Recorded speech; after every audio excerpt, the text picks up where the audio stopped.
This meeting is not a political meeting. It is about discussing India's education system. What is wrong with India's education system? What needs to be corrected in India's education system? Whatever I'm going to present here is based on data, and I'm absolutely sure, 100% sure, that every single political party, every single leader in India will accept what we are saying here. There is nothing in this presentation that anybody in India will not accept. देश के युवाओं के सपनों को एक महंगी दौड़ में बदल दिया गया है। क्या नौकरी और शिक्षा के नाम पर करोड़ों परिवारों की जेबें खाली हो रही हैं, जबकि सरकार सिर्फ आंकड़ों की बाजीगरी में व्यस्त है। जी हाँ, जिस रकम से सरकार के 5 बड़े मंत्रालय चल सकते हैं, उतना पैसा देश के छात्र और उनके परिवार सिर्फ और सिर्फ परीक्षाओं और कोचिंग पर खर्च कर रहे हैं।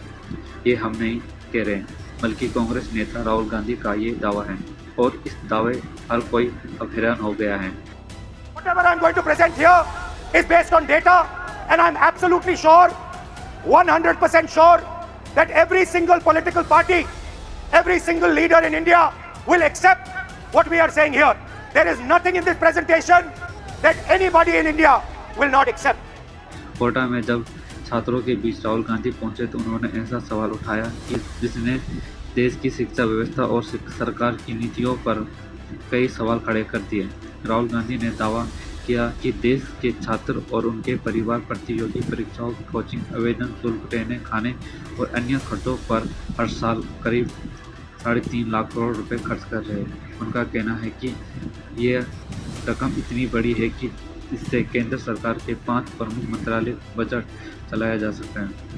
राहुल गांधी अपने संबोधन में कहा कि देश के करोड़ों युवा एसएससी, यूपीएससी, आरआरबी, जे और नीट जैसी परीक्षाओं को अपने बेहतर भविष्य का रास्ता मानते हैं, लेकिन इस रास्ते पर चलने के लिए उन्हें और उनके परिवार को भारी आर्थिक बोझ उठाना पड़ता है।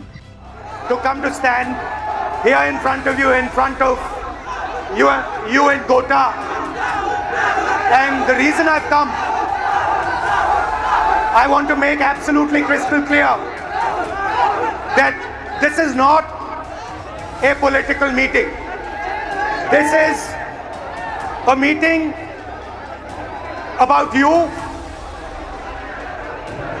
about the young people who are struggling to get a future. I will not say the words BJP, Congress, politics, elections. They will not come out of my mouth this evening. This evening is about you. It is about what you're facing. It is about the challenges that you're dealing with every single day.